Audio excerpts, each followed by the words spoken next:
On Monday, November 19th, the BCBB delegates to the UNIAPAC conference assembled at Naya 2 to wait for their flight, PAL flight to Hong Kong and then Lufthansa to Frankfurt, and from there another Lufthansa plane to Lisbon.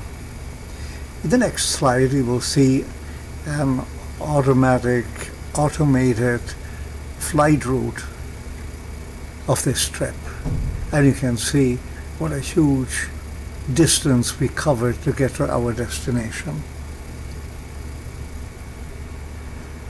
We arrived the next day, mid-morning in Lisbon, and here you see two of our group waiting for transportation to our hotel, the Hotel Florida.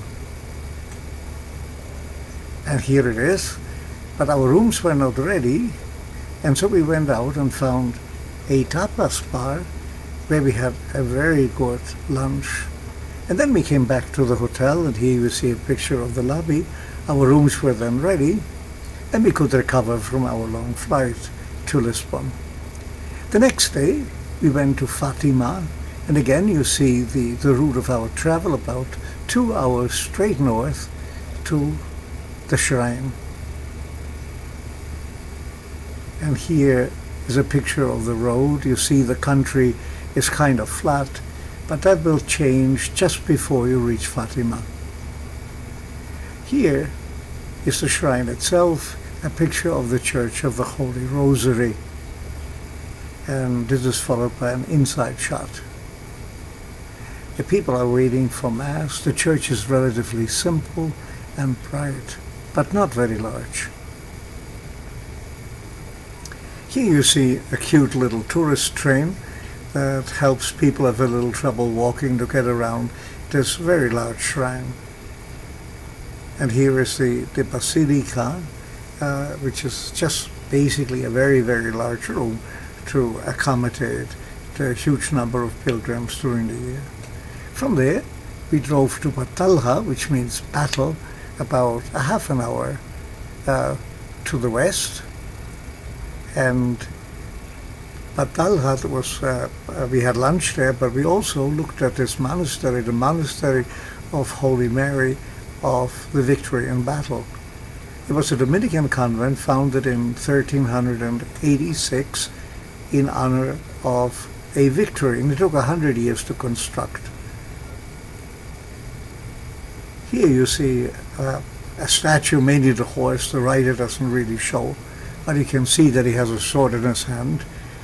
And here's the front with myself, the front of the church. The church itself is a great example of late Gothic architectural style. And you can see that especially here in the nave. The convent was abandoned by the Dominicans in 1834, I think, and then was restored at the beginning of the 20th century, and today is a World Heritage Site of UNESCO. Here a statue of the cross in the background, in front of it Our Lady holding her dead son in her lap. From there we took a trip to the coast and then finally ended up in Óbidos, where we visited a walled city. And here you can see the walls of the place.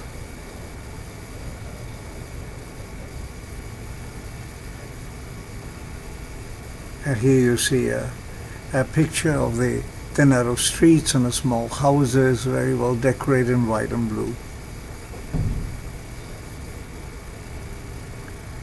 From there it was back to Lisbon and dinner out and then rest.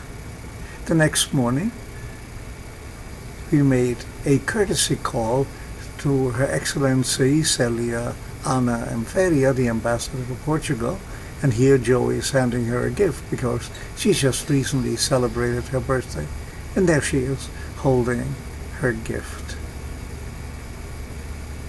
And this of course was followed by photo ops, first with the ladies in our group, as you can see here in this photo, and then afterwards with all of us. Again, you can see what a large delegation came to the Philippines. In the afternoon, a smaller group of us went to Tomar, again straight north, a little bit further than Fatima, which is a bit to the left, to the west. And there we visited the Monastery of the Christ, which began as a convent of the Knights Templar and was founded in the 12th century. But after the Pope suppressed the Knights, it was changed to a new congregation with the name of the Order of the Christ and the Convent of the Christ. Here is a lemon tree. And here in the background you see the massive church of the convent.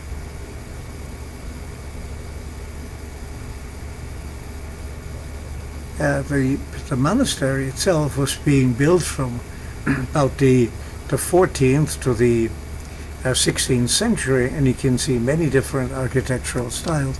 Here, for example, you see the blue decorative tiles, which you find in many of the hallways. Here again, inside court.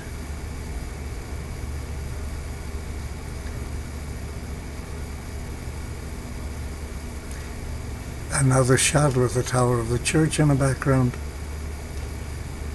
This too, by the way, is a World Heritage Site of UNESCO.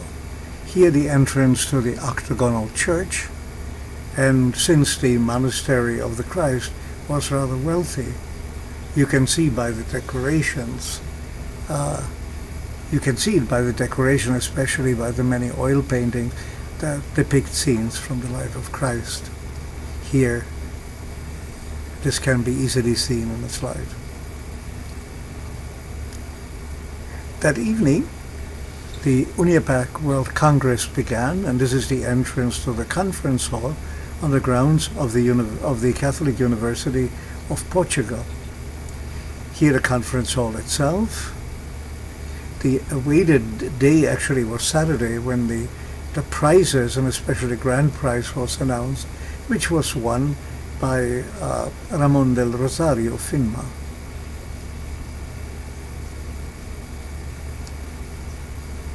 And it was also announced that the next World Congress would be held in the Philippines, and here Her Excellency the Ambassador is inviting the delegates to the Philippines.